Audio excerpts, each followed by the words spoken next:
नमस्कार दोस्तों, स्वागत है आपका हमारे इस चैनल मेधा बोध में। दोस्तों, रोज की तरह आज भी हमने समान ज्ञान के टॉप 10 क्वेश्चन लेकर आए हैं, जो कि आगामी प्रतियोगी परीक्षाओं के लिए बेहद खास होने वाला है। तो चलिए बिना देर के हुए वीडियो को शुरू करते हैं और देखते हैं आज का पहला सवाल। आज का पहला सवाल है, अमीबा में कुल कितने कोशिकाएं होती है?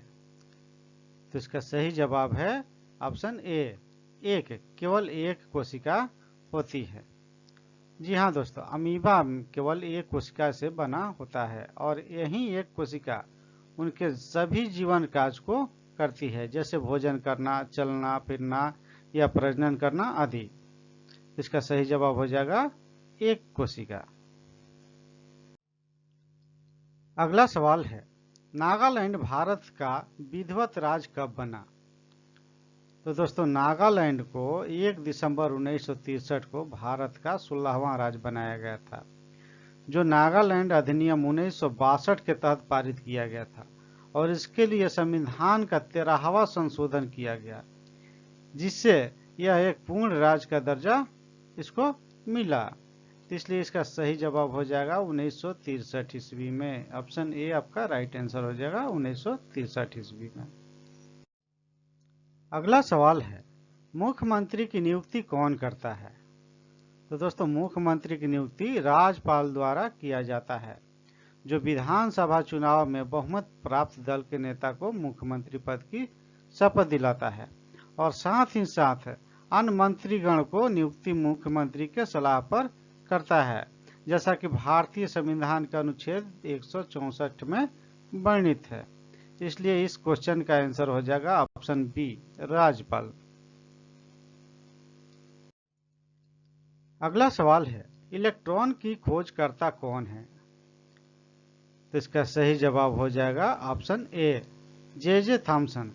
हाँ दोस्तों, इलेक्ट्रॉन के खोजकर्ता अंग्रेजी वैज्ञानिक जे थॉमसन थे, जिन्होंने 1897 में कैथोड किरण प्रयोग के दौरान इलेक्ट्रोड की खोज की थी और यह साबित किया कि परमाणु विभाज्य नहीं होते, बल्कि छोटे छोटे ऋणात्मक आवेश कणों में बने होते हैं। इसलिए इसका सही जवाब हो जाएगा, इस क्वेश्चन का सही जवाब हो जाएगा जे थॉमसन। ऑप्शन ए आपका सही जवाब होगा। अगला सवाल है, लोहे पर जंग लगने से उसका भार यानी घटता है या बढ़ता है या फिर बराबर रहता है, संतुलित रहता है? तो आइए जानते हैं। तो दोस्तों, लोहे पर जंग लगने से उसका भार बढ़ जाता है, क्योंकि इस प्रक्रिया में लोहा हवा की ऑक्सीजन और नमी के साथ रासायनिक अभिक्रिया करके आयरन ऑक्साइड यानी कि जंग बनाता है, जिससे लोहे के साथ अतिरिक्त परमाणु ऑक्सीजन और हाइड्रोजन के परमाणु जुड़ जाते हैं और कुल भार में वृद्धि हो जाती है। इसलिए इस क्वेश्चन का सही आंसर हो जाएगा ऑप्शन सी, भार बढ़ जाता है जंग लगने से। आज का अगला सवाल है, भारत का मैनचेस्टर किसे कहा जाता है? तो दोस्तों, भारत का मैनचेस्टर अहमदाबाद को कहा जाता है, क्योंकि यह अपने बड़े और समृद्ध सूती वस्त्र उद्योग के कारण ब्रिटेन के मैनचेस्टर शहर के समान है, जो भारत का एक प्रमुख कपड़ा उत्पादक और निर्यातक केंद्र है। इसके अलावा कानपुर और कोयम्बतूर दक्षिण भारत का मैनचेस्टर कहा जाता है। कानपुर को उत्तर भारत का और कोयम्बतूर को दक्षिण भारत का मैनचेस्टर कहा जाता है। इसलिए इस क्वेश्चन का सही आंसर हो जाएगा ऑप्शन ए, अहमदाबाद।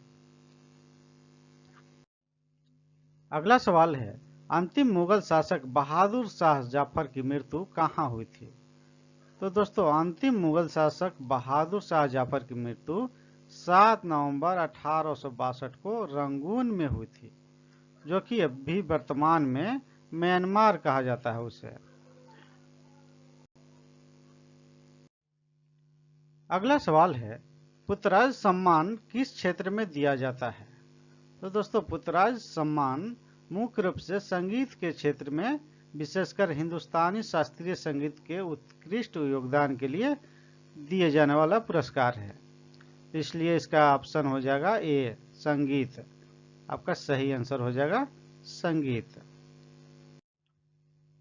अगला सवाल है, अर्थशास्त्र में नोबेल पुरस्कार पाने वाले प्रथम भारतीय कौन थे? तो दोस्तों अर्थशास्त्र में नोबेल पुरस्कार पाने वाले प्रथम भारतीय डॉक्टर अमर्त्य सेन थे, जिन्हें 1998 में कल्याणकारी अर्थशास्त्र और सामाजिक न्याय के क्षेत्र में उन्हें अभूतपूर्व योगदान के रूप में प्रतिष्ठित पुरस्कार दिया गया था। इसलिए इस क्वेश्चन का सही आंसर हो जाएगा ऑप्शन सी, अमर्त्य सेन।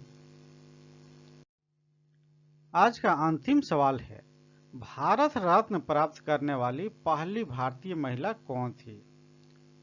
तो दोस्तों प्रथम भारतीय महिला जिन्होंने भारत रत्न प्राप्त किया वो थी इंदिरा गांधी, जिन्हें 1971 में भारत के सर्वोच्च नागरिक सम्मान से नवाजा गया था।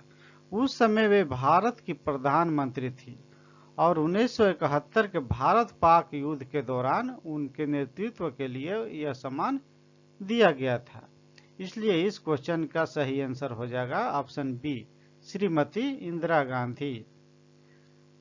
तो दोस्तों मेरे द्वारा दी गई जानकारी आपको कैसी लगी कमेंट करके जरूर बताएं, और हाँ, चैनल पर नए हैं तो चैनल को सब्सक्राइब करके बेल आइकन दबाना ना भूलें। धन्यवाद।